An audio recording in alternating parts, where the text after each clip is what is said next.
Welcome, ghouls, ghoulettes, and guesties to GonstFM Off Air, the official podcast companion to 66.6 GonstFM, the internet radio station dedicated to the band Ghost and the wider Gonst community. I'm Papa X. And I'm Uncle Ghoul. And today we are bringing you another special guest. Last you heard from Hattie Erawan, who plays Judith in the Chapters series. However, today we're going to go a little bit further back. Joining us today all the way from his home in Sweden, he is a touring keyboardist for In Flames. You may also know him as part of Magna Carta Cartel, Dead Soul, and most notably for most of you listeners out there, Cowbell Ghoul, a.k.a. Niels Nielsen. How's it going? Everything is awesome. Nice to be here.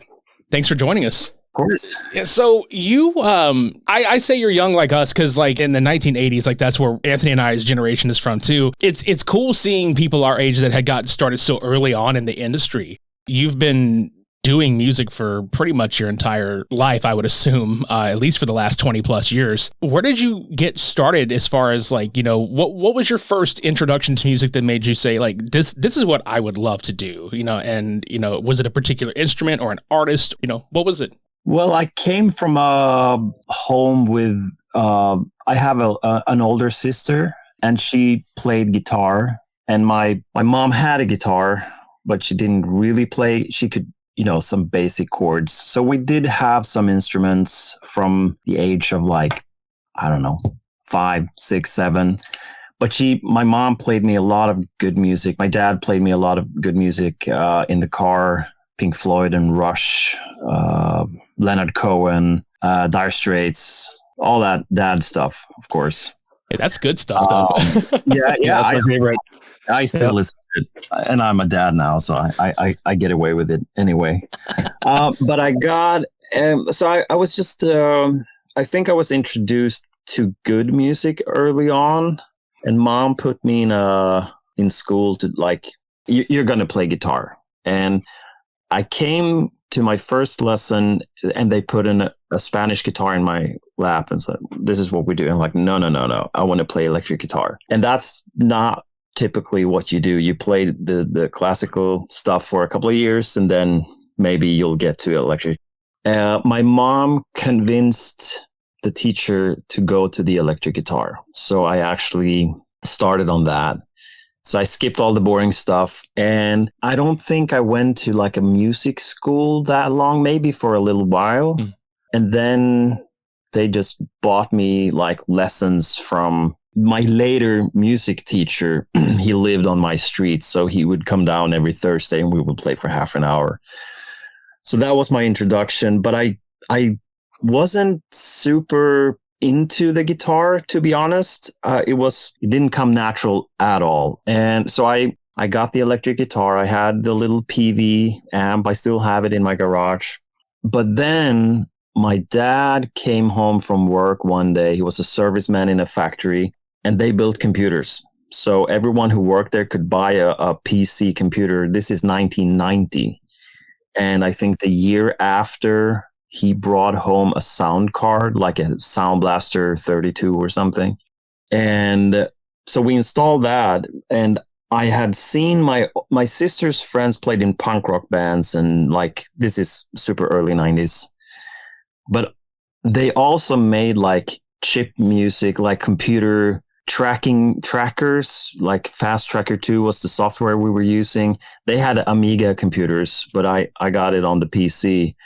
So basically you could program music basically like a DAW. And I was 10 years old, but I figured it out. And I went to my sister's friends and like sat there they were super kind. They were 14 and I was 10, but they would let me sit there for like 2 hours and just watch them make music. So that's how I just saw the older kids. And I went to my first punk rock show when I was 10. I went to my first death metal show when I was 12 because it was around. Bands were playing, you know, in your local cafe, whatever. And I think the combination of having a computer, making music at that early age, and having a guitar, when I was a little older, maybe 14, 15, so that's 96, 97, around that time, Refused came to play here where I live. It's a shitty, small, in the middle of nowhere. Yeah. Very small city. I love Refused, man. Like that's cool to hear, honestly. Yeah. That's awesome. So I was at the soccer practice and a friend said, well, Refused is playing and I have one more ticket and it's $10. Do you want to buy it? And I was like, $10? I don't have $10. I don't even know what Refused is. I'd never heard I didn't know anything. So I just, ran on my bicycle back home and I said, Mom, can I buy a ticket to see Refused? They're playing tonight. And she's like, of course. And I went there and I just walked into like one of the, still in my memory, the best shows I've ever seen. Full on, stage diving and everything. And that was the ticket to every school break, every day after school. We started a band right away. We played Rather Be Dead every day. And we got a rehearsal space, actually maybe 400 meters from my current house. And we never paid rent. We got it was like older kids who played in a black metal band that maybe they ran away and didn't pay rent. I don't know. But all the amps and everything was still there. So we got that place and we had that for 4 years. And we practiced every day from school, after school. And then we played once a month, twice a month on like the youth place. So I was playing back then with Richard, who played bass for Ghost. We were buddies. And then it was his cousin, Henrik. He plays in a death metal band called MAME. And Richard played in that band too.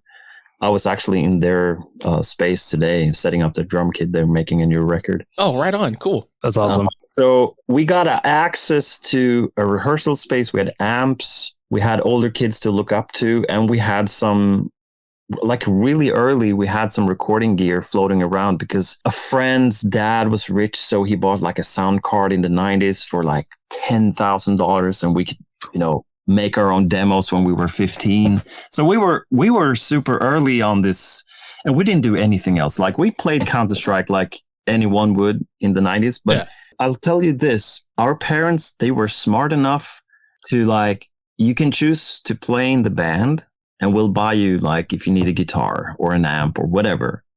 But then we won't give you the gaming computer. So you choose. And we chose the instruments, and I'm very thankful that we did.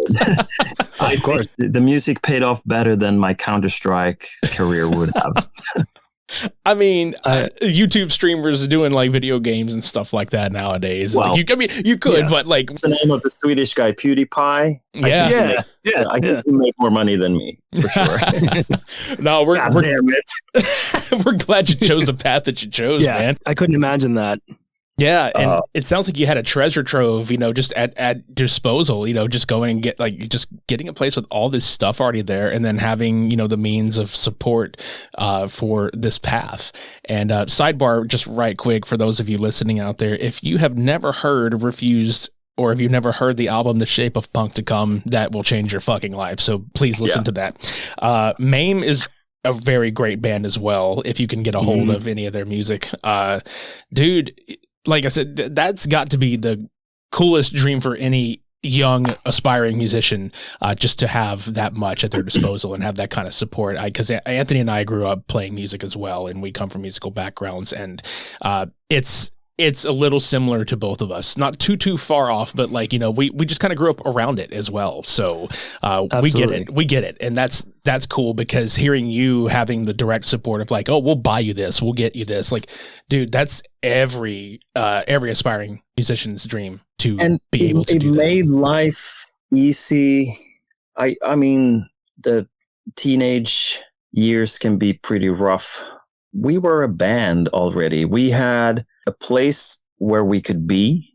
And also in my parents' house was a basement, very much like Eric Foreman's basement in that 70s show. Very much like that, but with drums and Marshall amplifiers. And my parents let us play as loud as we wanted 7 days a week. Never complained. I even recorded drums when they were sleeping. Like, wow. I would never let my kids do that. With soundproofing, or were you just going at it? It wasn't even a door. Wasn't even a door. That's awesome. That's the ultimate dream of a musician. My parents were very, very supportive, and they bought me a lot of gear and equipment stuff, but they would have never let me do that. So that's awesome. I don't understand. We recorded the first MAME album is recorded in my parents' basement. That is amazing. Full Marshall stacks on maximum and metal drums. Dang. Were you tracking that multi-track, or was that all just in a room, like live? I'm curious. Yeah, we made 2 versions. So, and it actually ties to why I'm even like involved in Ghost is that so they started MAME and we made a demo or kind of I don't remember exactly, but we got in touch with the guy who released Repugnant, and he wanted to release MAME. So he gave them some money to make a record, which we did. And then they played, it was on a digital Porta studio. I borrowed a friend's studio. I didn't have a studio at the time. And I'm 22 or something. So he paid an advance so we could record. So we recorded the whole thing live, except vocals on 8 channels. That was the thing, because I didn't know how that fucking thing worked. And a tiny room, tiny room. But then we had to re-record it because we had to add more songs. Mm-hmm. And at the time I was like, I could probably make some money from recording. So I convinced my dad to lend me some money, and I worked selling ice cream for a year. So I saved up and bought some microphones and some cheap whatever I could find secondhand, a microphone for like $10. So we recorded the whole thing in my parents' basement, drums first, and then we did everything separately. The first version, the live version, is better. That's sometimes the case, is that it's that energy that you can't, if you're not used to recording separately, the energy is different, I feel. Yeah. Was this From the Womb to the Tomb? Yeah. Yeah. That's a great one. And, and Eric from Vatane painted the cover for that album. So we were like, this is cool. They are getting a record deal with the same guy who released Repugnant. At the time, we did not know anything about Tobias. We just knew that Repugnant was something that we liked, and we tried to kind of be in that thing. And then we had another band, a rock band, indie rock band, and we were in London. This is maybe a year later, 2 years later. So we were playing a couple of shows in London with that band, and I get a phone call from Tobias. At this time, I've never heard his name. I have no idea who he is. And he just, my name is Tobias. I play in a band called Repugnant. I was like, oh, that's cool. I know about Repugnant. I don't know about you. And he said, well, can I talk to your bass player? I'm like, sure. And Richard, he was like, is that the guy from Repugnant? So yeah. I handed over the phone. And so Tobias asked Richard to play like a live show. I think it was with Tobias, the stuff between Subvision, like his solo record, the Passiflora. Yeah. I think they played one show, and I don't know if it was called Passiflora as a band. I don't think it was Tobias' name. Anyway, we went to see that show. We played the day after, like a small local festival. So they played. Richard was playing with them. That's how I met Martin and Simon and everyone. I didn't speak to them that night, but that was the sort of start of how the fuck did we meet up, because I didn't know any of those guys. But we listened to Repugnant. We released on the same label. Tobias heard it, called us because I think he saw our indie band play or heard about our bass player, that he was really good, because he's a really good bass player. Oh yeah. Yeah. I was going to say one of my favorites of all time, genuinely is. And then once we had established, okay, we all exist in the same city, then I started helping them out with M.C.C. and Teed. And then after maybe another year or two, we started hearing a rumor about, well, do you know that guy Tobias? He has formed like a new thing called Ghost, and it's I don't know much about it. Like, that was the whisper I heard, and this is 2008 perhaps. I didn't think much about it. I was like, who is, oh, that's the guy. Okay, I don't know. Didn't hear anything, didn't hear any music. And then I got to know Simon and Martin pretty well. Like, we would hang out in the music store. We would, occasionally maybe have a beer or something. I don't even remember. And then one day they were like, we're going to play a show. We need someone to help us out. Would you like to tag along? I was like, sure. And they gave me the first CD, and I went home and listened to it, and I'm like, this is really cool music. Let's go and do a show. Let's figure out where I fit in. And after about 5 minutes, I realized that, well, I'm a very organized person, and everyone in this band is very unorganized. So I'm going to be the tour manager. There you go. Simple as that. There you go. Yeah. Can you paint for me, like, I'm really curious, what was the music scene around your local area like at that time? Was it really interconnected? Was it what is it like to be in that scene at that time? I think a lot of people are interested in that. Well, there's it's almost like two waves. So 2005 to 10 is very much about bands are forming and trying to be the next Interpol or the Strokes or the Franz Ferdinand, that type of music. Gotcha. Indie kind of pop rock. Yeah, like yep. Subvision is doing it. We are doing it. There's a bunch of bands that's why we went to London, because you would just, buy plane tickets to London, go to the bars. Can we play here tonight? Like, buy an open mic slot, and then you go back and say, we played in London in front of 5 people. That was the thing. That's awesome. But there was a lot of competition. I recorded a lot of those bands, I would say a lot of them. That's the years when I was making enough money to understand that I can probably make a living recording. I got a few projects that paid a little bit more, still like $500 or maybe $1,000. So it was nothing, but it was enough to buy like a microphone, and then you were the only guy in the city that had that microphone. But when Ghost started playing, when I joined, they had played 3 shows, and they had already recorded and released the thing. From January 2010 to June 2010, they went from, have never heard about this band, to like the biggest hype in Sweden for different reasons. Like, Metallica played, they heard it, they had a t-shirt on TV, he spoke about it, and we didn't really know what was going on, because we just went to festivals. Suddenly we got like, you're gonna play Grasspop or you're gonna play Wacken, and we're like, okay, let's go there. And we thought that was normal. Like, the band released their first album like 6 months ago, and now you play on Roskilde Festival and Wacken. Oh, perhaps that's how it works. Turns out not how it works. It worked for them.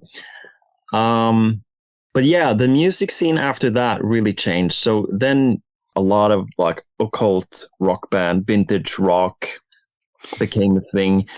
We had a label that, it was a punk rock label called Gaphals, and they kind of reformed and started to sign bands. So we had a few bands doing pretty well for a while, and it was cool. Between 2010 to 15, 16, maybe 17, it was a good city to live in, because you had a bunch of bands, a bunch of venues, friendlier now than before, helping each other out, changing members. It was cool. And then obviously, now Ghost is on, a completely different, so for me, I went to see the last, this tour they are doing right now. I saw the show in Linköping, and I was like, wow, this is, I was still touring with them in 2017 or 16 is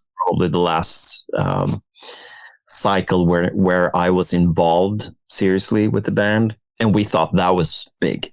But I mean, nothing compares to this is another. But it was cool. It was fun times, and I can sometimes miss that whole thing where you have a bunch of bands playing and everyone is having fun. There's some success, and people can feed off that, either if it's just being inspired, or someone like me who could actually help out and record, or just help out. Yeah, it seemed like it was a very collaborative time, probably for lack of a better term. Like, bands. Yeah. The same with the crew. Like we had, so when I officially became the tour manager after a couple of shows, they were started paying me, and I would devote myself to whatever they're doing. I'm going to be there. So I collected like a little small crew with a sound engineer, lights, and all that. And we were using, that guy who does sound for that band. They always sound good. Let's hire that guy and hire another one, so we have two, so we can, And that was also fun. Like it was a bunch of friends suddenly playing, doing shows that are not in front of your friends. It's actually 500 people or 1,000 people, or at the festivals like 5,000 people, and we're like. We're the cool guys now. We're rolling in on the festival being like, people want to see what we have. Because that was the problem in Linköping. It wasn't like, we had a few artists, mainly like a Swedish singer-songwriter he's still huge in Sweden, but that was pretty much it. We didn't have any identity. But now I would say that Linköping became like a rock city. So that's cool. Yeah, that's interesting. I never thought about that. Yeah, and I can tell you firsthand, like just being outside of your country, obviously, like that's exactly how we view Sweden as a whole. Is like it's rock music, like probably more so than any other genre. Really, I know there's other stuff there, but that's kind of how we look at it. I don't know if but there's a wide amount of people who are really interested in, who became Ghost fans, but then kind of hyperfixated and got interested in just that music scene in general, and all of those venues and every band's around there, you included, and everyone who was working in there, and just all their other projects, and going as far back to looking at like finding old tapes on eBay that can be found and trying to scan through and find new bands and stuff. It's really interesting to see people find stuff and just be, so enthralled with that scene. So it's cool to hear about it. Yeah. And I have my name on everything. Yes. I just made sure that everyone had to work with me. And that's such a smart thing, right? Because, it leads to, I've always said for so long, I've been a Ghost fan since I first heard of Ghost in 2012. And I saw them on the 2013 tour, and I always remember hearing of your name on things. Yeah. That was just always been a name that was around for so long. Of like, if you talk about like whether crew or people who work with them or anything, that was always one of the big names, Niels is like the Gru meme from Despicable Me with the little poster board where he's like, first I work with the band who work with the other bands, get my name on everything, So. Yeah. Well, that's the thing. My goal when I finished school, my mom asked me like, what do you want to do? And I could probably have done programming or something with computers. I said, I want to work with music somehow. I want to make a living off music. I don't really care what I do. I just want to be around music. I love studios more than I love venues. But I'm happy to do whatever is presented. And that's easy when you're 20 and you don't really, and it was a different time. It wasn't that as expensive. You could get by with like 500-600 euros a month. I would pay rent, you could buy some food, some beer, and some strings. And you were fine. But yeah, I think I became the go-to guy because I was organized, and I got the experience from doing small tours to really big tours in a really short period of time. So I had to push through and learn a lot because I didn't know anything about touring. And suddenly I'm in charge of a nightliner with 16 people, and we're doing Scandinavium in Gothenburg, which is 10,000 people. Yeah. We were at the time opening for In Flames, but still, you roll in and their tour manager, he was screaming at me in my face, like, who the fuck do you think you are parking your bus too close to our bus? I'm like, sorry, didn't know that was a thing. Oh, shit. I'm going to talk to my driver. Oh, he's asleep. How the fuck do I solve this situation? All that stuff I had to learn really quickly. And I think I grew a lot for 2-3 years. I was just, oh my God, this is there's a lot to learn. Did you ever have a time where things like that would happen where I'm sure it did, but like, was there ever a point where you were sitting there going, man, do I really want to fucking do this? Like, because it was get too stressful or anything like that? Mm-hmm. I was on the phone.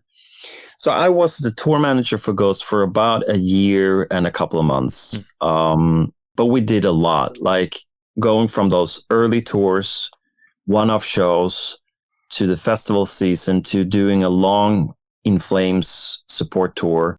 And then we did an American tour. That's when I was like, America, I don't know shit about touring in America. So we had another guy he was the tour manager for all the, do all the stuff that you need to figure out because we're in America, and I'll be the tour manager for the band. So I continued to do the same things I always did, but I didn't have to.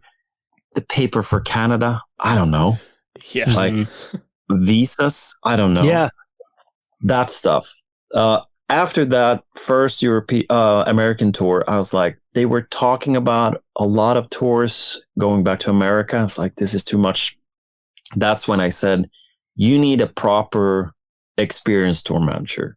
I would like to be here, but you're better off with someone that has more experience. So that's when I was like, I'll be in the studio. And we had already started working on Infestissumam at the time, and been working on that. So I was pretty confident that I would be around, which I was in different iterations after that. But that was the most hectic time, was being the tour manager. Yeah, I can imagine.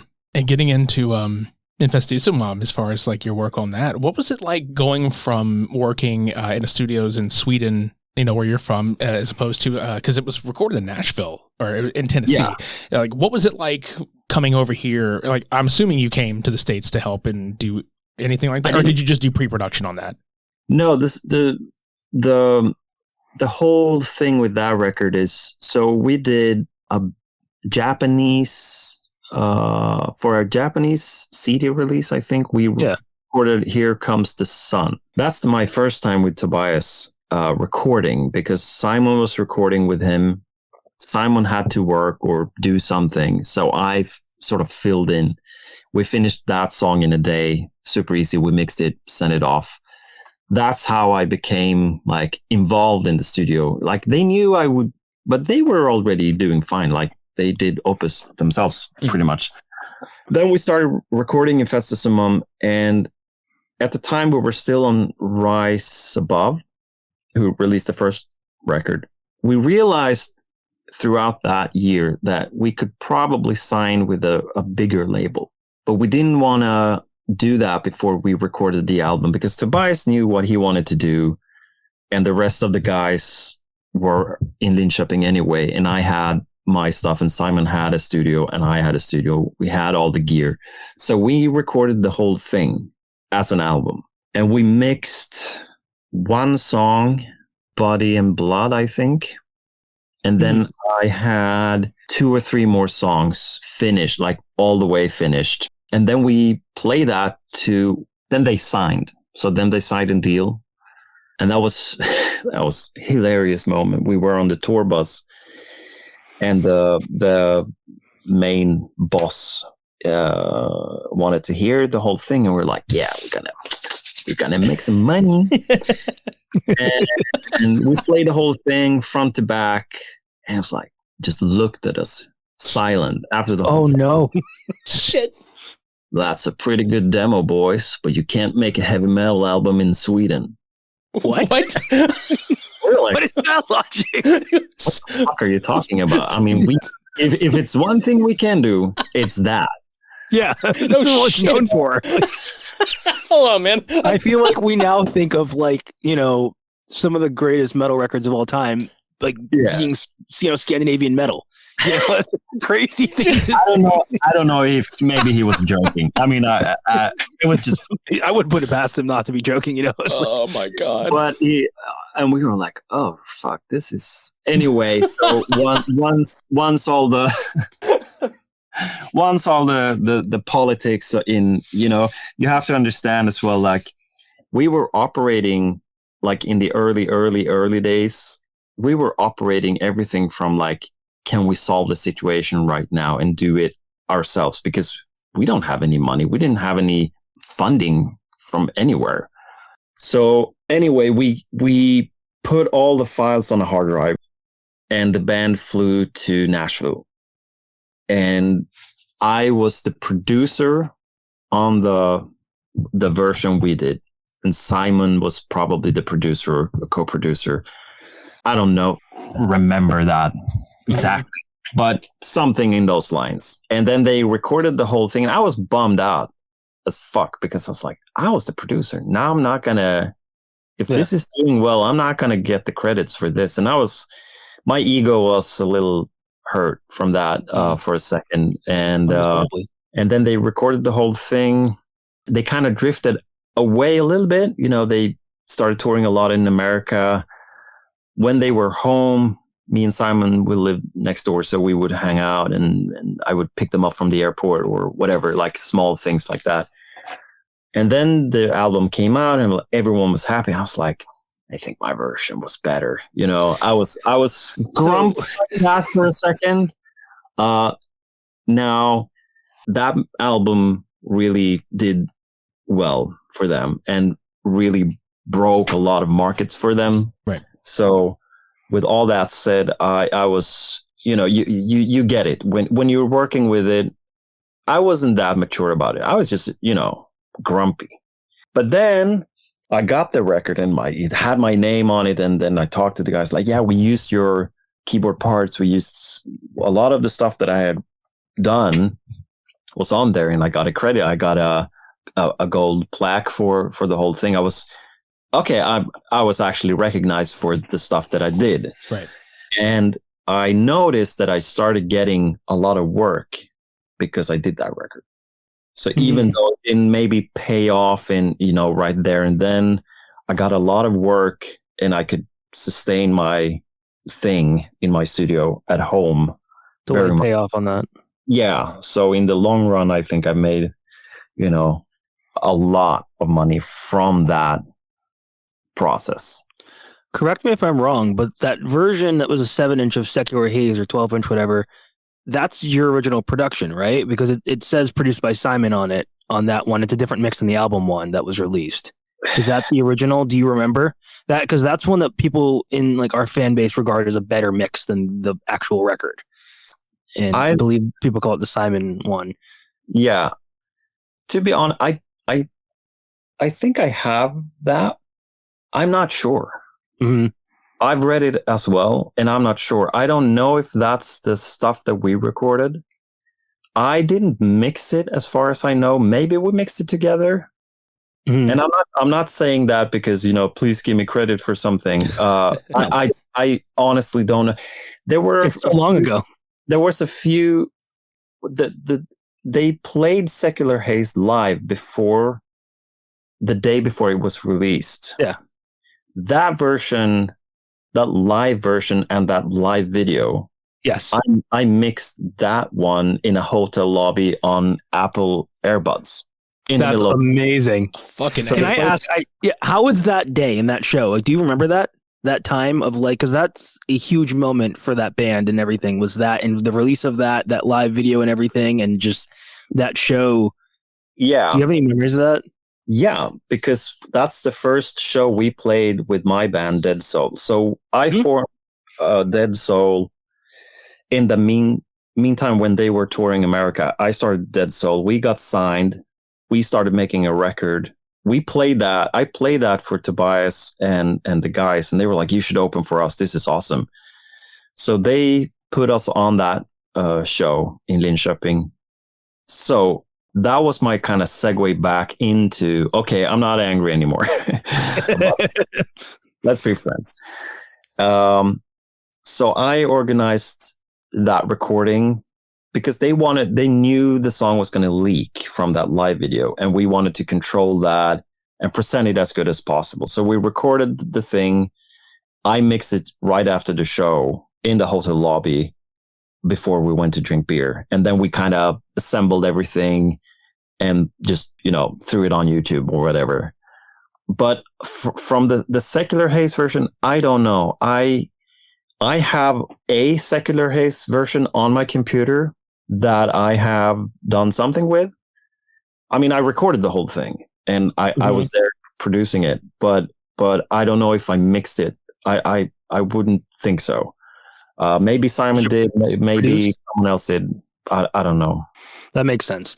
I know that a lot of people, and myself included, weren't as satisfied with the mix of that album once it came out.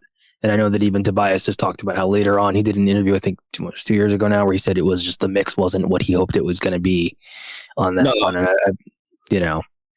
And I think that the stuff we talked about when we made it, when he wrote the songs, our version, it was very hand in hand. Like, we had a super dry Neil Young, Pink Floyd, super dry 70s, very vintage rock. Yeah.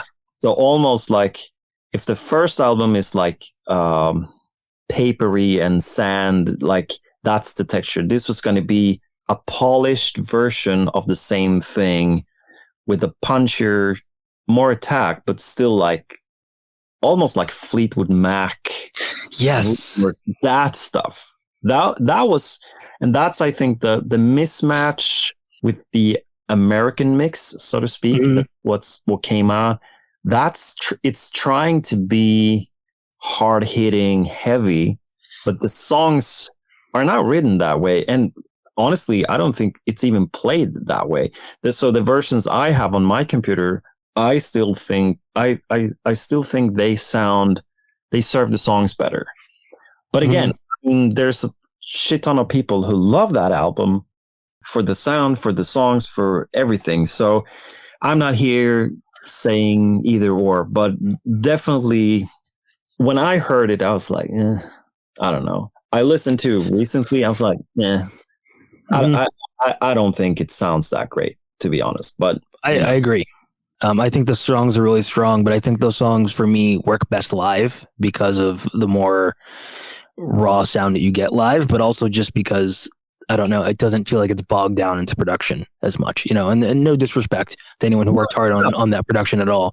But, just as a listener and as a musician, I always think to myself like, oh, great songs, but the production kind of holds it back a little bit from where it could be. And for whatever, I mean, I've mixed a lot of records, and when I go back and listen, I'm like, what the hell were I thinking? What the hell is this? But people like it, so I'm just gonna shut up and like, oh, if you like it, it's your, like, I'm not gonna, because it's, and if the song is great, who fucking cares? Yeah. And you can't go back and change the past, It is what it is, and it worked out in the end. So I'm super happy that the album came out. I'm super happy that they went to Nashville. I mean, oh my God, I would have wanted to go there and see that studio and be a part of it, even if I wouldn't have liked the mix. I mean, it opened up the world to them. So I'm hats off to everyone who worked on it. I'm sorry that I don't like the mix, but it's more of a personal preference than anything. Yeah, that doesn't discredit any of the work that's been put into it. No. Great fucking album, honestly. Yeah. And did you have a hand in Popestar, like the actual Popestar EP as well, as far as like the production and music recording and stuff? Yeah. So after Meliora, I did nothing on Meliora. I was just visiting them in the studio for a day. And after that, Tobias wanted me to do an EP. Like, let's do it over like a week in your studio. We're just going to record a few covers. That's it. And at the time, they were touring a lot. Dead Soul toured we toured with them a lot. So we talked about it. Let's do it after this tour. Let's do it after this tour. Let's do it after this tour. And then just time went on. And then finally, I found a studio right across the street from where Tobias lived. Now, friend, then stranger, had just built a really nice studio out of nowhere, but he didn't have any clients. I heard about it like, there's like this great studio in the middle of Linköping. I was like, what? I should have known. Like, this is super weird. I went there. I saw the guy. I'm like, really?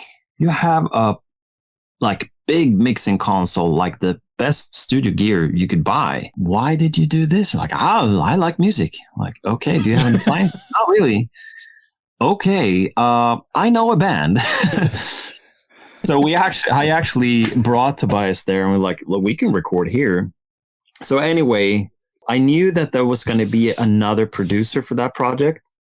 So I phoned him, Tom Dalgetty, and we talked. And we found each other after like a minute over the phone. Like, the nicest guy, super easy, figured everything out. So me and Tobias spent 2 weeks on and off to do pre-production on the cover songs. And he said, well, I have like an idea, because we don't really have an opening song for the set. We have like all the other songs that we need for the set, but we don't have like this big opening song. But I have a riff, so maybe we should try to record that as well. And he played it on the guitar. And I was like, yeah, it sounds like, but we should do something. Should be like an organ. And we talked about it, but we didn't do anything. And then in the middle, like day 7 or something, let's try that song. And then we just mapped out the whole song in a day. And we made the demo. We wrote everything. He wrote the lyrics in my studio on a piece of paper that I should have kept. Yeah. I can only imagine how much that would be worth now, and how much sentimental value, and everything. Yeah. I actually gave it to a collector in Spain. There you go. Free. Yeah. So that was super quick thing. He had the riff. I think he had, are you on the square? Are you on the level? Like, he had a few words. He just sat in my couch. He wrote some mumbo jumbo lyrics. We mapped out the song, and we laughed. We laughed about the whole thing. Like, can we really do a song this stupid? Can we really get away doing a song this stupid? Because this is like, we loved what we heard. Yeah. But this is silly stuff. Like, this is so, let's rock. It's fucking power ham-fisted, pop, like, man. Yeah. It's like power pop arena rock, with that, like, it's just so straightforward in that way, but it's great. And you have to remember again, like, they had released Meliora, which is kind of progressive. It's a lot of like technical stuff, almost going towards like Opeth territory. Like, oh, they're going to be progressive. And then we bash out Squarehammer, which is like straight up, let's drink beer and let's fucking rock. That's how that came to be. And I had 2 friends in the studio that were renting a small room in my studio, and we played it to them, and they were always like almost laughing, but also cheering, like, more of that. That's good stuff. But I think we were on the fence because we're like, are people going to think we are like, what's the word? When you do something and it's so easy to make it that it almost feels like cheating. Yes. You're right. It's like, I'm sure someone already wrote this song, that kind of feeling. It's, well, yeah, I mean, compositionally, right? It's a very straightforward song, and that's one of those things which all coming, like you said, off an album that has like the opening track Spirit, which is so in depth with all those synth passages and that really cool drum groove and the proggy elements of that and those time signature changes and everything, to something that's just a straightforward rock song, 4/4 rock beat, a chord progression that's been used in every song for so long, not even in a negative way. It works. It's why, it's when you're in that, it's just big power chords. And I think we changed pretty much nothing We had the solo in the demo is a Van Halen solo that we kind of ripped. Oh, do you know which one? Do you remember? No. I don't dare to play it. Yeah, no. When you come to Sweden and come to my studio, I'll play it too. I'll take you up on that. Yeah. So we changed that, obviously. And then we changed, I don't think anything. I opened the project. It was recorded on my MacBook Air, like my office computer. So we did all that. And then Tom flew over from England, and he was there longer than expected. So maybe we had 7 days booked and he ended up doing 10 days, or we had 10 days booked and we ended up doing 14 days. So we recorded everything in the studio. So it was me, Tobias, Tom, and then Martin, the drummer, Martini, that also played in Dead Soul at the time, or had just moved to Ghost. I don't remember. So he played drums. And then I think Henrik Palm played bass on all the songs, or a few. I don't remember. Cool. And then Tobias played all the guitars. I played all pianos and synths and percussion. And then that's it, really. So Fia from the Great Discord, she did some backing vocals. But it was not like it was very much Tobias and me and then Tom. And we just pull in whatever we needed. We're not going to bother to bring everyone here to record their parts because it's just a cover EP. And still, when we were recording Squarehammer, it was still like, if we're going to release it, maybe it's too corny, maybe we can't but we'll record it. And little did we know how well that song would do. And it wasn't even released as a single here. No. Wow. It was not played on radio. It was not a single. No one really cared. But in America, it did pretty fucking well. I think it was the most played song on rock radio in America that year. Yeah, it was massive here. Is that you playing that synth intro on the recording? Yeah. Yeah, that's fucking phenomenal, dude. Yeah, it's one of the most iconic things ever in the whole catalog. That's got to be so cool to just, have done that in that, in just a song you thought was corny. And that's one of those things that when people hear that, it's like, one of those riffs that, what is it? Like Smoke on the Water, any of those that you hear it and people go crazy for it immediately when you hear it in a stadium now. That has to be kind of strange to have, you want to know the weirdest thing? I didn't even play it on a regular keyboard. I played it on my Apple keyboard. No way. That's fucking awesome. That is the greatest thing I've learned. That's amazing. Like, that's how little we cared about that. Yeah. Whatever. It's ding, ding, ding. HJKLFDS. Like, seriously. Yeah. That's amazing. And then Tom added a lot of cool production elements to it. Like, he added some percussion, I think. So I played a lot of live percussion on that whole thing, and then he added some synths, some programmed stuff, and some more stuff. So, but we finished everything, and he went to mix it in England in his studio.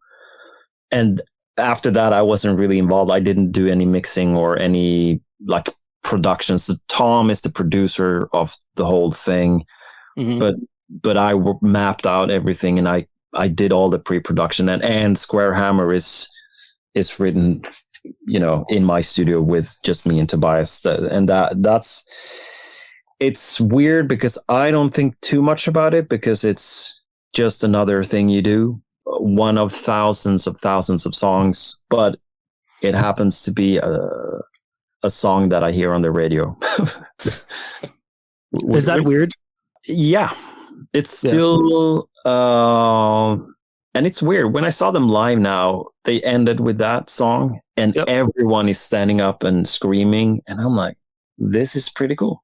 This is pretty cool. I'm really happy that I have, because the most of the music I've done is not arena friendly. I do a lot of alternative music, so having at least something that is sort of, people would know, is pretty cool.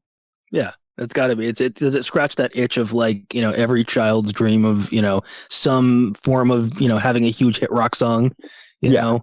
Yeah. Exactly. And then you can do your more artistic stuff that you want to do on the, in the side that's your real calling there, Exactly. Yeah, that's the goal, man.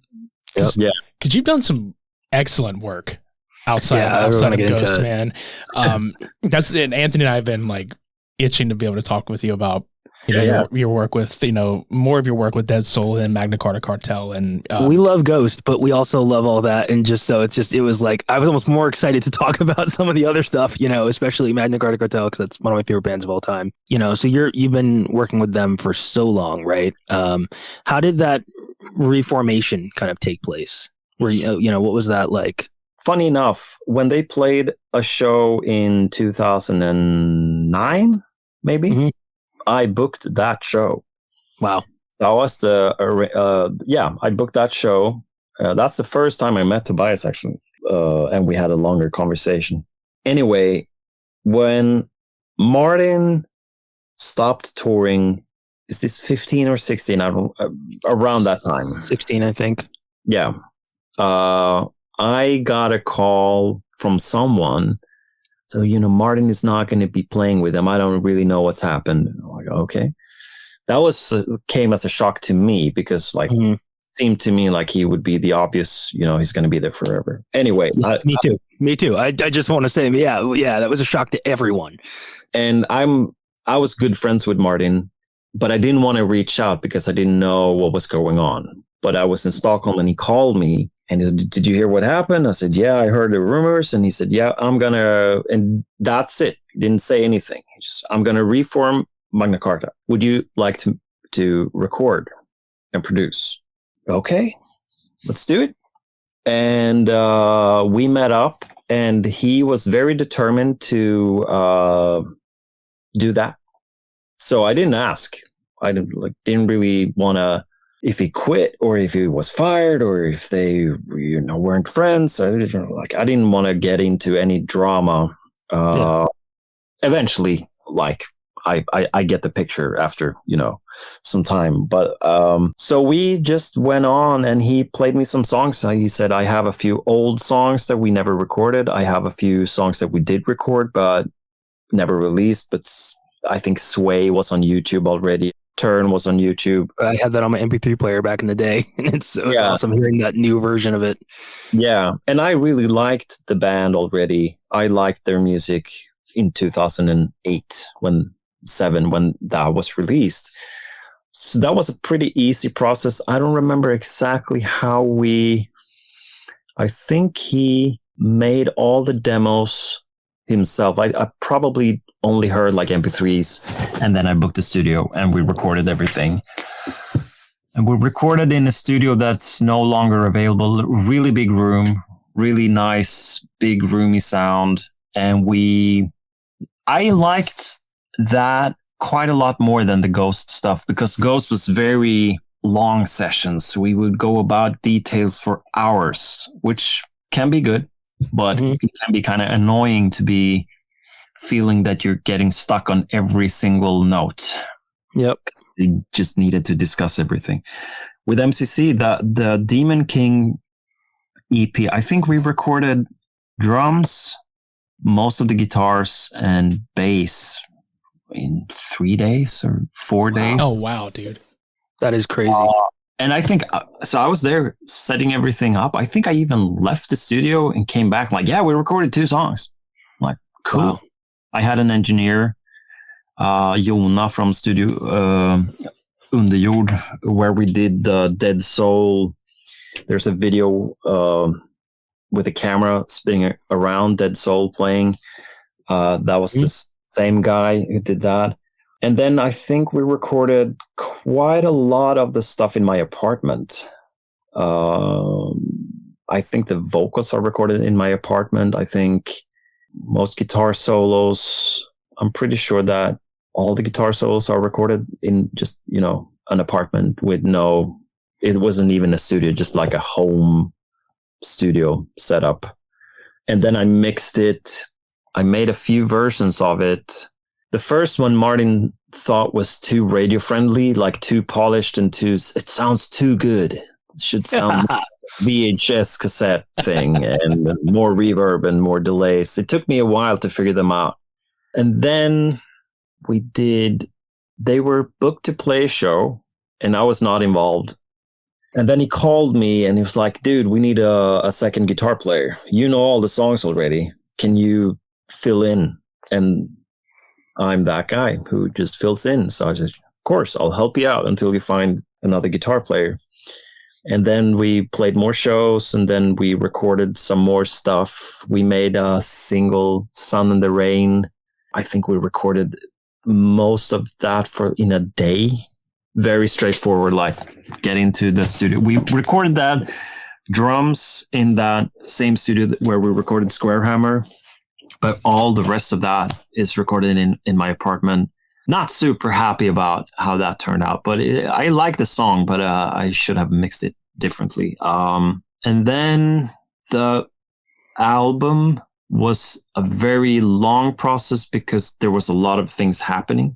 More so, we were super focused, but that was the first time where we said, let's do an album like they made albums back in the days or not back in the days, but let's book the studio for 3 months and record the whole thing and mix the whole thing and be done with it. And then it took 3 years. That's the Dying option, right? It's a great record, man. It's one of my favorites. I get PTSD when I listen to Darling. Why? Because I think I have 250 versions of that song. And I'm not even kidding. Wow. I went to the moon and back to figure that out, that whole thing. And we recorded everything. Everything sounded great. I mixed the whole thing. Everything sounded great. But we were on a time, we had like a deadline because we were having kids. So my son was about to be born and I wanted to be done before that, like with the mixing and stuff. So we kind of rushed it a little bit and then he was born. And so this is 2020 and then COVID hits. We couldn't release it, couldn't find a label. No one wanted to sign any bands during the COVID, but we still thought, yes, it's going to be 6 months away. You didn't think it's going to be 2 years. During those 2 years, I remixed the whole album. We re-recorded Darling. We went back and re-recorded something. We should never have opened the thing, but we opened it. And then I bought a house and I built a super nice studio and I bought super nice speakers and suddenly I had like everything was better. And I was like, fuck it. I need to mix it again. So I mixed the whole album from scratch 3 times. I'm really happy that I did in the end, but I thought I was going crazy. That's something that I think for non-musician listeners out there, and obviously there are musicians that listen to this podcast as well, but like that's something about writing music, and especially if you both write and mix and do any kind of engineering work on it. It's weird because like Anthony is the same way. Like we've written several songs, all 3 of us have written several songs where it's like, do I really want to put this out yet? It's not finished. It's not, you know what I'm saying? I have a song I'm really proud of that I wrote 10 years ago. I've recorded it a bunch of times. I've went to local studios everywhere, and everything, and I've never been happy with how it sounded. It doesn't sound like my head. I'm proud of the song. I think it's good melodies, and I like how it sounds. I played it live, and I get a good response, but I've never been able to get it mapped down on a recording yet. One day. Is that kind of what was going through your head with Darling and actually the rest of the record? Or the thing is that I'm very used to having clients like that. So I know my ways around. I know how to trick people to be happy with it. Gotcha. And sometimes you just have to threat them with another invoice. And people get very happy suddenly when you say how much it would cost them to. But I think I took this album, so Dead Soul was my baby. That was the band that I thought that I would, do the whole thing with. And then we kind of went into some sort of, let's see what's going to happen in the future, but maybe not right now. So M.C.C became my next girlfriend, I think. I really wanted it to be perfect in the sense of perfect for that record, not necessarily the best sound in the world, whatever. I really just wanted it to nail that mix. And I was so close, and it was so frustrating when, well, I'm done. And then after like 2 weeks, like, fuck it. It's still missing that something that I miss when I listen to it. And maybe we worked too much. Maybe it was in my head. Maybe it was, maybe it was good enough to begin with. But I remember when I finished the version that is released, I was like, there it is. And I can't really explain what it was, but it was something with the low end, and it was really arrows, because I was looking in my computer, but I don't have it on this hard drive, but I think it's 150 mixes. Shit. Wow. And I mixed that, on a broken mono speaker. Maybe that will, do the trick. Or I mix it in 5 different pairs of headphones and probably, borrowed speakers. I was lying on the floor. I was mixing in my living room. I was mixing, putting the fucking speakers to the other side just to, what's wrong with this song? Why can't I get that like heavy, especially the opening of the track? I knew it was going to be the opening track, and I wanted a very specific low end to kick in with the kick drum and the bass and all. And I just couldn't figure it out. But in the end, I did figure it out, but it took me 150 versions. Shit. That's the type of guy I am. Sometimes I can go a little crazy on how many versions. No, there's like, I've got a songwriting partner, and we're the same way. There's a whole hard drive of shit that we have where it's like a song title, but then you see like the number out to the side, and it's either a mix or like a specific version where we've detailed something differently or we've mapped it differently with some kind of tone. And it's like, okay, here's the 6 out of the probably fucking 100 we had, so we're constantly, we get it. We're constitly bouncing that shit around. Are you an artist if you don't go a little crazy trying to get what you want? That for that product. I do wonder that sometimes is, it drives you to madness sometimes to get there, Yeah, I'm in my studio quite often screaming because I'm so angry that I don't, get it. Less now, I have to say. It's nicer to have a nice studio because it's easier to work, and you gain some experience over time. But I think for me, what I realized over maybe the last 5 or 6 years since really that album is that I know I can make it sound like I have it in my head. You just give it time, and if you have a deadline, if your first kid is going to be, born in a month, that's not ideal, because then you're stressed out. You cannot be stressed out. It should be fun. Right. So now I'm trying to be like, if I'm out here mixing and it doesn't go well, I just turn off the computer, go inside, go to bed, watch TV, do something else. Like it's no worries. We can do it tomorrow. Right. And I think we were stressed out by COVID. We were stressed out because we had put a lot of money into that album. All of us, Martin, the band, me, everyone, we put a lot of money. We wanted to release it. We want to get our money back at least. But it was awesome. I mean, we had so much fun. Martin is a remarkable human being in so many ways. I mean, he's utterly crazy. Like, he's a one-of-a-kind crazy person in the most beautiful way, but we can have conversations. Probably that's why it took a while to finish the album as well. But we can. So we're just gonna record a guitar solo today, but first we're gonna talk for 8 hours about, and then we're gonna spend 30 minutes recording that guitar solo. That's kind of the vibe sometimes. But there's a lot of love and there's a lot of laughs, and we really tried our best. It's not a perfect record, but I'm really happy. That record, the first Dead Soul record, and one of the solo albums I've done myself are probably the 3 or 4 albums that I've made that I feel where I really did what I could, with the resources and the time. What solo album is that? Which one is that? Paramount People. Everyone who's listening out there, go listen to it right now. Yeah, absolutely. Well, after you're done with this, yeah, put that on, and give that a stream. Yeah, it's a great record. Dude, you've had quite a year so far too here in 2025. You've been on tour with In Flames, which you've worked with those guys for a number of years, and then have done keyboard touring as far as like just being a live member.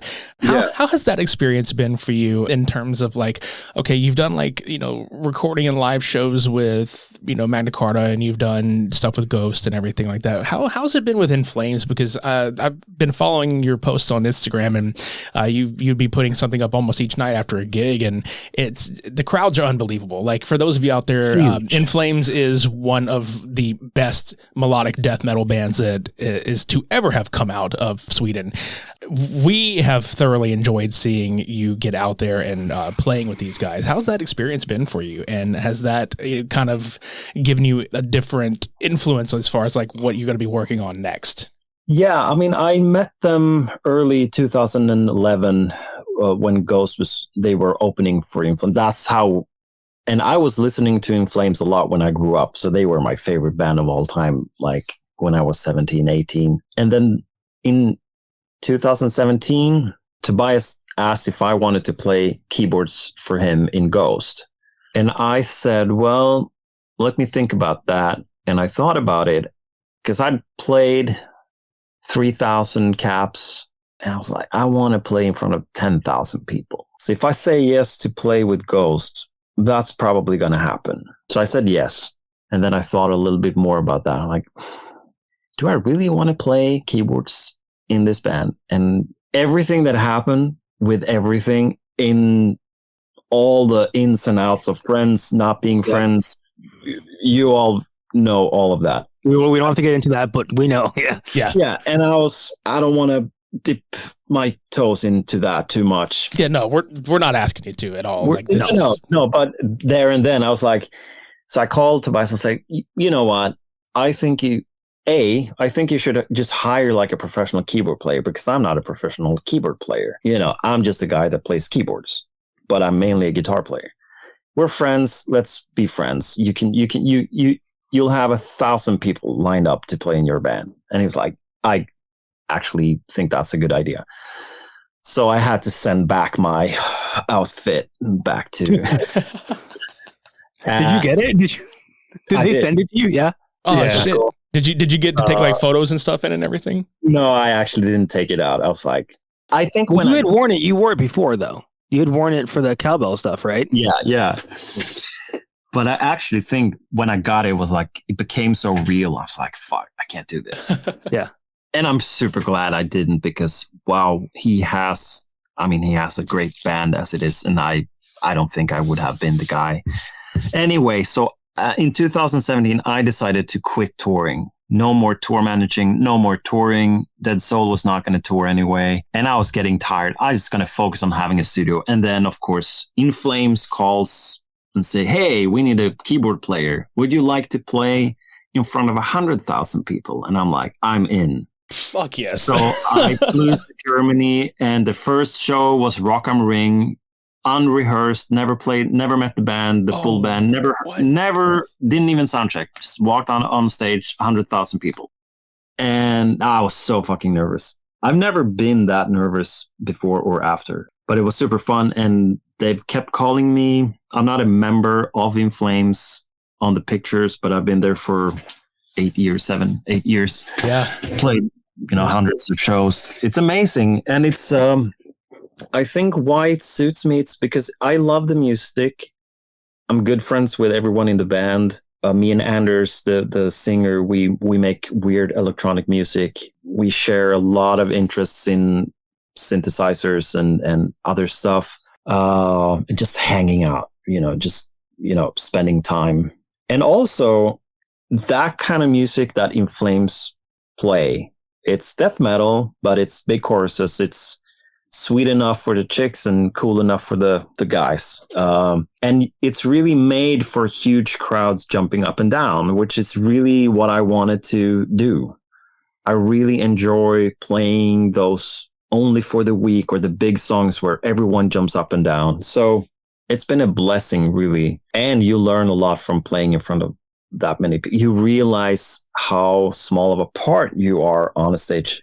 It's the band that matters. Not, the singer obviously is important. And yes, in Ghost, Tobias is his different characters are super, but the big force, the band and when I brought that back to producing and recording, you always have that discussion in the mix whether the hi-hat should come up a dB or down a dB, or if the guitar solo should, have 1% more delay or less delay.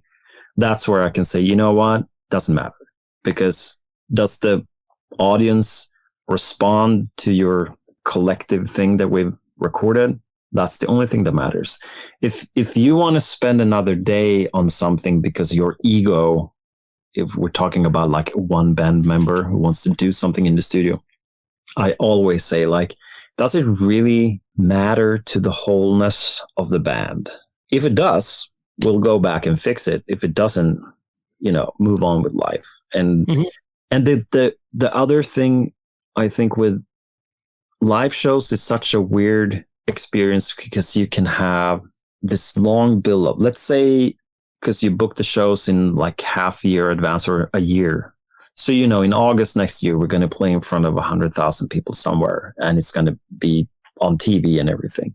So that year passes by and you build up this in your head that this is going to be life changing. And then it happens and it's 90 minutes.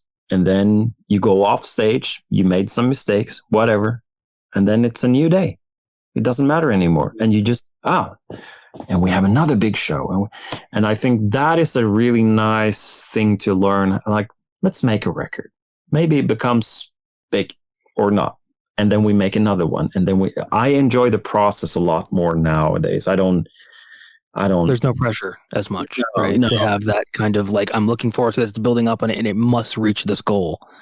But if it doesn't get there, it doesn't get there. It's like your song in the head. You should probably just record it and release it. And the next song after that will probably be better. And then you won't even listen to that one. But if you put too much emotion into something, it becomes this mountain you can't climb. So let's not build that mountain. Or just delete it. Like I have songs that I never figured out. And I have the fucking annoying project on my computer. Really good song, blah, blah, blah, blah. Yeah. What I do now, I delete the whole folder. If it's that good, I'll remember it and I'll re-record it. Yeah. And if it's not that good, delete it. We've all heard stories of what Chinese Democracy, Guns N' Roses, where it's, takes so many years to get a product out and it's never as good as probably where it was because it's been done so many times that it kind of loses its, initial and the just go in that first, at some point you have to say it's enough, Like we're making a new M.C.C album right now. So we recorded a bunch of it already in here. And we all have kids now. We didn't have kids back then on the last album. Now we all have kids. I have 2. You have no time. You have no time whatsoever to sit around in the studio the whole day. So now we just said, be prepared. Know the song. We're going to record 1 or 2 drum things a day. And we've been so efficient. It's almost like I told my friend who I always talk to my friend about M.C.C, how we can spend so much time in the studio. It's like, you're going to make another album with them? Are you crazy? Don't you remember the last album? And I told him the story now. No, we recorded we haven't spent that many days. And it's like, everything is edited. Everything is done. Are we talking about the same band? Yeah. Kids is the best thing ever for many reasons. Yeah. One of the greatest blessings in life for so many reasons. Yeah. I do want to jump back because I'll forget otherwise. And I was texting. Yeah. I want to jump back a little bit because I have an action figure here on the floor of a nameless ghoul from Ghost with a cowbell, which is one of the most iconic moments ever that we talk about. And I'm really curious how that happened. Like, was that just a spur of the moment thing, or was that a planned gag or gimmick for that? Because I remember that happening in real time and just being like, what? That's the type of stuff that I like. I like to have fun. I like to not be too serious about anything. Yeah. And so I flew over to that tour just to hang out on the bus for 2 weeks. I had nothing to do. I had nothing planned. They had a spare bunk on the bus. I'm like, I'm going to fly to LA. So I flew in and I didn't meet the band I went out drinking with Tom actually, because Square Hammer was released and doing well. We were like, let's go out and have drinks. So I ended up coming to the venue the day after in Phoenix, I think. And the band was sound checking or signings. I don't know. They weren't there. So I met the tour manager and they were doing something with the spare clothes. I was like, give me the clothes. and so I put it all on. And so I just sat in their dressing room. So when they came back, I was just sitting there, like being completely silent. They were like, who the fuck is this? Is this like... And I just stood up and I just started playing cowbell with no cowbell, like in the air. And they were like, who is this guy? It's like out of a horror movie, you know? It's like, yeah. You don't know turn the light on. It's like, I'm glad that they didn't have security because we were in America. They could have fucking shot me. Yeah, you got a gun. What? Not today, Satan. Yeah. So the clothes fit and we were playing, they were playing Little Rock, I think, a couple of days later. And I think that's where Rocky Erickson is from. And so they covered If You Have Ghost. And that's when we came up with the idea, like, we should do something special because it's his hometown and they were playing the song. Like, you should come out and, play the cowbell. So we got a cowbell. So on that first time, I went up behind the drums and I just played for maybe 8 seconds or something. And then I just walked down. So nobody really noticed. A few people in the front row saw it, but it wasn't like a massive whatever. What is this? This is just a few people who saw it. I don't think it's on YouTube. Maybe it is. But then the night after we did it again, and that's when I went to the front. We did it on Ritual instead. People were excited, and then we saw the headlines because it was just a joke, obviously. And we're like, I wonder how far we can take this. So we started posting stuff some place just to get it going. And then, all the magazines picked it up and started digging into, like, took them like 3 days to figure it out. And then I was published. I recall a Metal Injection interview or article, where it was like, we've discovered the identity of the Cowbell Ghoul. Yeah. And I was just laughing so hard. I remember that. I have I got so many messages from that, like so many drawings and shit. And so I went out after the show, I would go out and get beer or a burger or whatever. And, I had more people after me than the band for like 2 days. They were like, "We want to have your audio." I did sign some tickets and someone sent me the action figure. Yeah, I have it as well. I did. I gave away the cowbell to a collector. He bought me some nice wine. It's a friend of mine, Ruben. And I know Ruben. Yeah, so he comes to the In Flames shows. And so I just give him all the stuff that I had. Like, here, I think he got the cowbell, my Adidas shoes, and the drumstick. And he's the guy who got all the lyrics for all the Square Hammer stuff. That makes sense. He has such a great collection of stuff. But yep. Cowbell Ghoul was fun. I'm going to Birmingham in the UK in the fall. Ludwig, the studio drummer, and he played in Dead Soul as well. They asked him if he wanted to do a Q&A thing. And he asked me, like, you should tag along and we should, have a couple of pints. And I was like, if they want me, I'll go there. Yeah, I was going to bring that up. GhostCon UK. We have an affiliation with GhostCon UK. And I think that's really cool that you guys are going to go, hang out and do the convention. Ludwig was on the show sometime last year. Great dude, honestly. He's hell of a musician, hell of a drummer. So good. It's going to be cool to see you guys doing that together, because I believe, if I remember correctly, they were doing something like to do with like everybody bringing a cowbell and like playing along, because I think you guys, or at least Ludwig, is going to be performing with one of the tribute bands out there. So yeah, that's going to be a lot of fun. Anybody in the UK that's listening, if you haven't gotten a ticket yet, go out there. Go buy see one them now. Yeah. I think it's fun to do, like, we've had some people fly over to M.C.C shows and Dead Soul shows.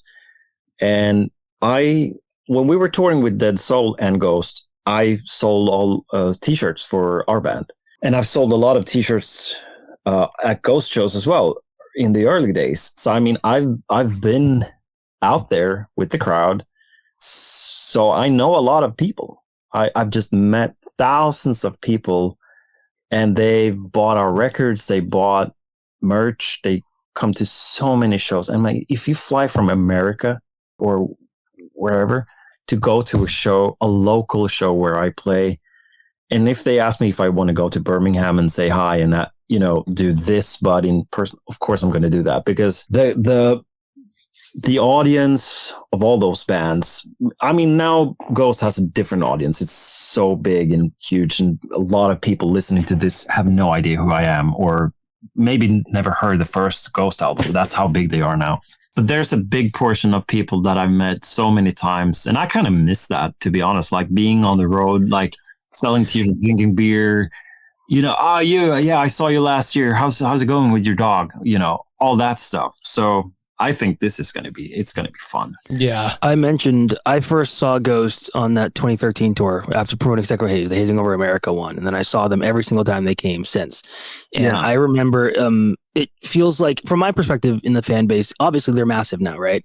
But there's something really special about those early days, especially that's tied to all of you guys, everyone there, that I've said many times before, I don't mean it's a negative way. It's like there's two different bands at one point where it changes and everything is a completely different entity. But that first iteration is so special. And I've made so many friends that I met in 2012 through Facebook groups or things, Ghost collectors or other things like that.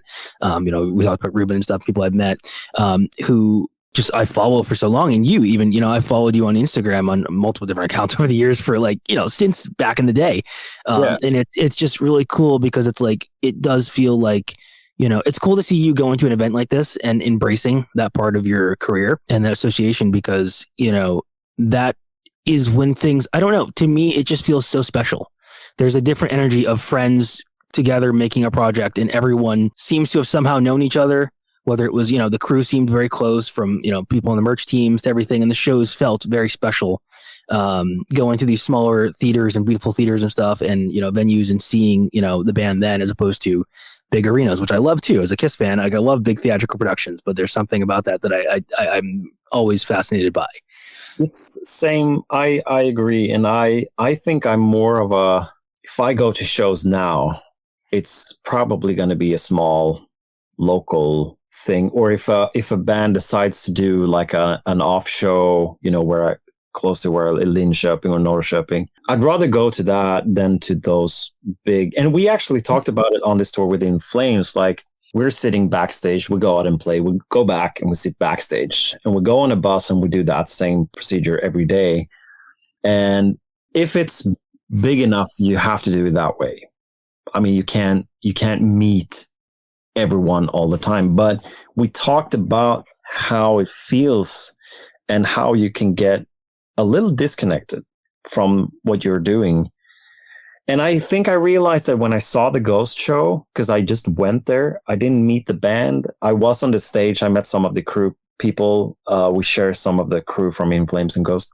So I was in the audience just watching, and I haven't been to a show in quite some time, and it made me realize how important music is, because it was it was a 10 out of 10 concert from the band's perspective and the audience. Like, everyone's so happy. It meant a lot to the city and everything. And the band walks off, people are, still talking, slowly emptying the arena. And I thought about, like, for a lot of people in here, this was the best night of their lives, right? But if you're on stage, obviously, I think they felt it was a really good show, but they are already on the bus to the next show.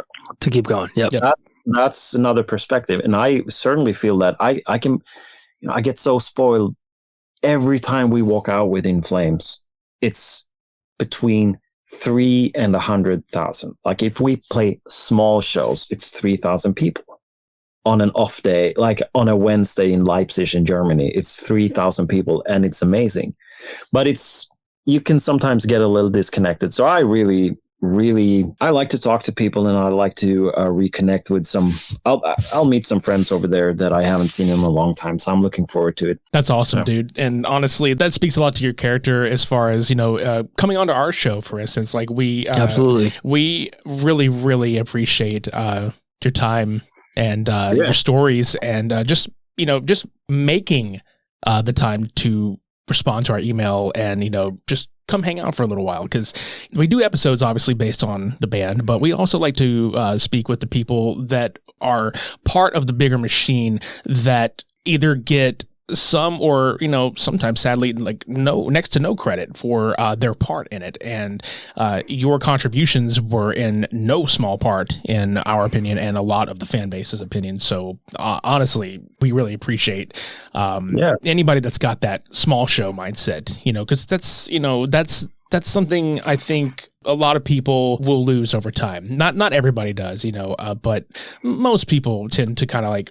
lose themselves in that. Well, I used to do that, but I'm not going to do no small shit no more. And it's like, no, that's where you came from. But there's I think a different energy. Yeah, it is a different energy, and it's it feels more personal. It feels more personable, and it's cool to know that you are absolutely looking forward to doing something like GhostCon. Yeah, so I have one favorite band in the whole world, which I love more than anything else, which is Radiohead.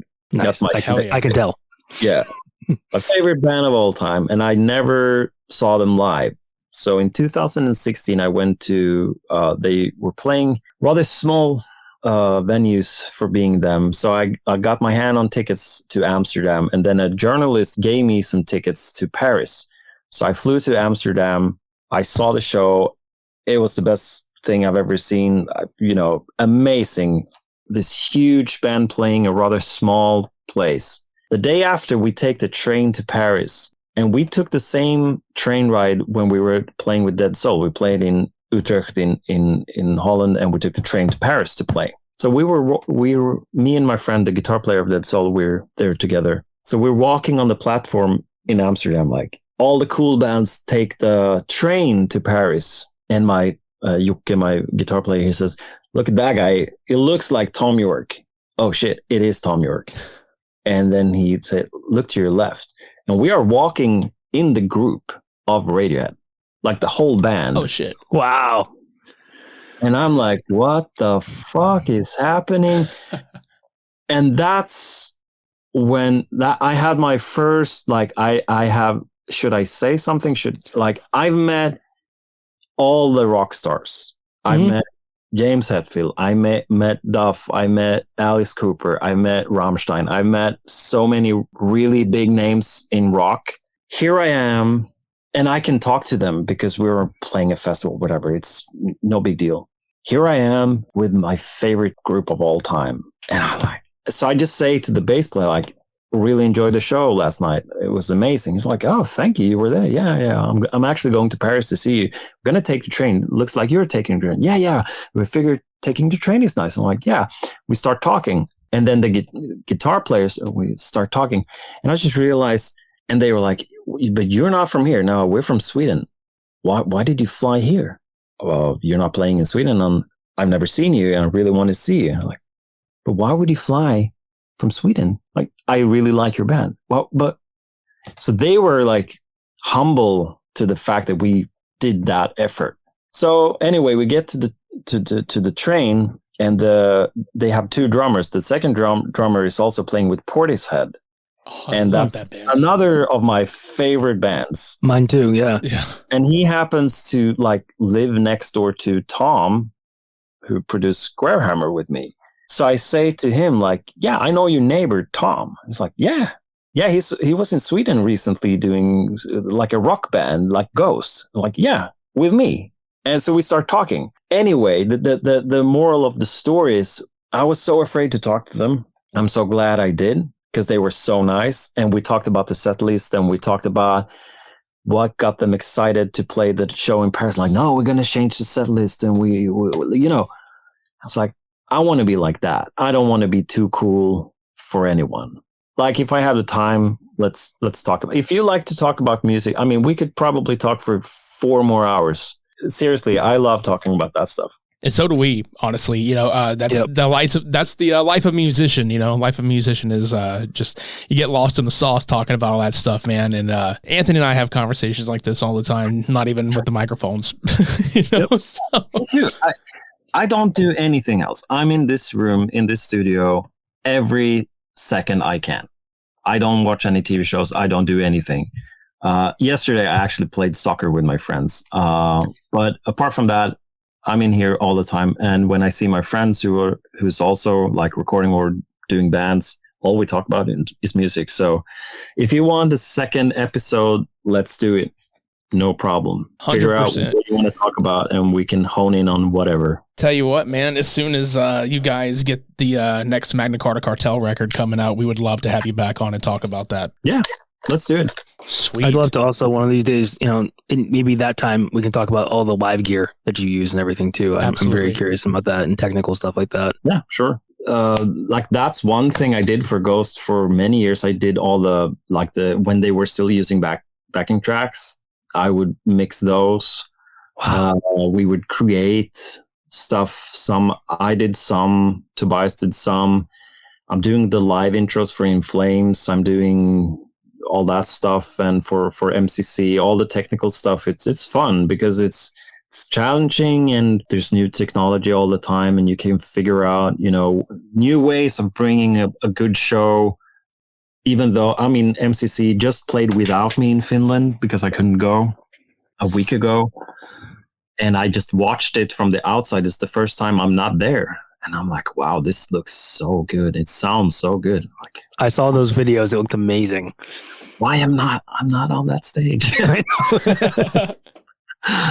But it went great. Yeah. So no problem. And of the recordings as well, like the Infestissumam and the Square Hammer, or the Dead Souls, or the M.C.C stuff, or just recording in general, I'm more than happy to, if like viewers or listeners, I would say, have questions, you know, gather them up and I'll talk for 2 days.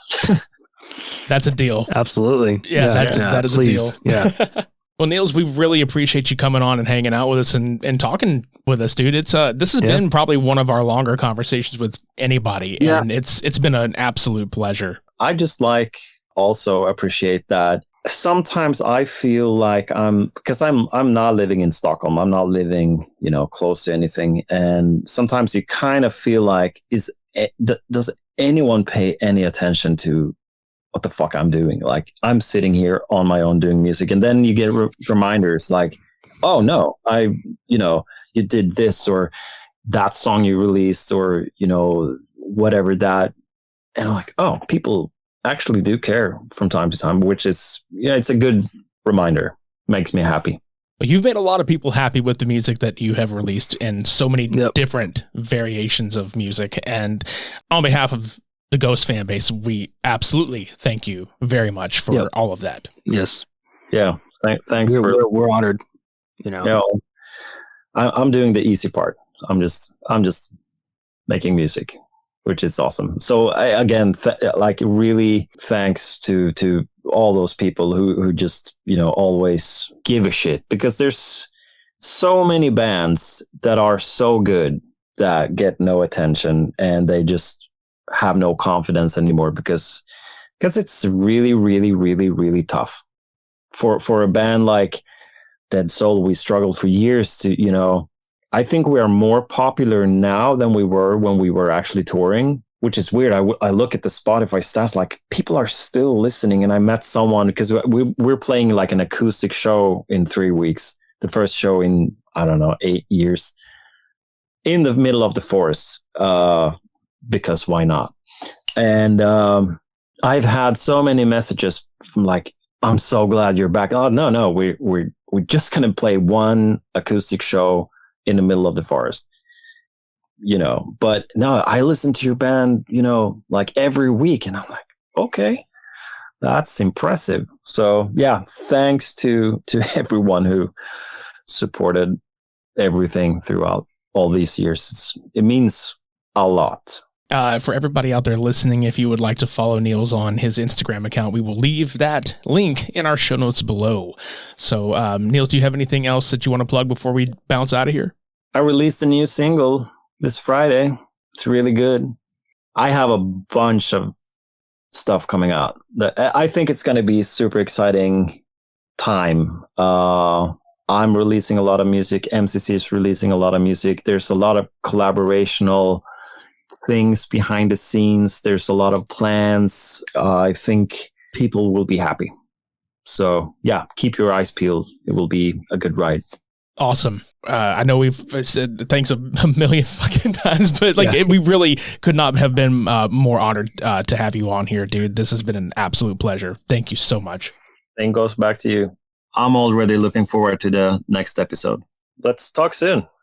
For past, present, and future episodes of GonstFM Off Air, you can subscribe to us on Apple Podcasts, Spotify, or YouTube. You can leave us a rating and review on Apple Podcasts. You can leave us a rating and leave comments on individual episodes on Spotify. And if you're listening to this episode on our YouTube channel, please consider subscribing to the channel, clicking the bell for notifications for future episodes, leaving a like on the video, or leaving a comment down below. Any engagement helps.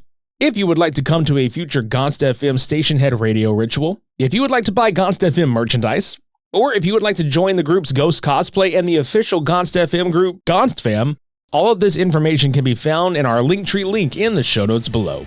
And so, our dearest Godslings, that brings this week's episode to a close. Some of you we will see in Internet Land, and the rest of you we will see in Ghost Cosplay or GonstFam.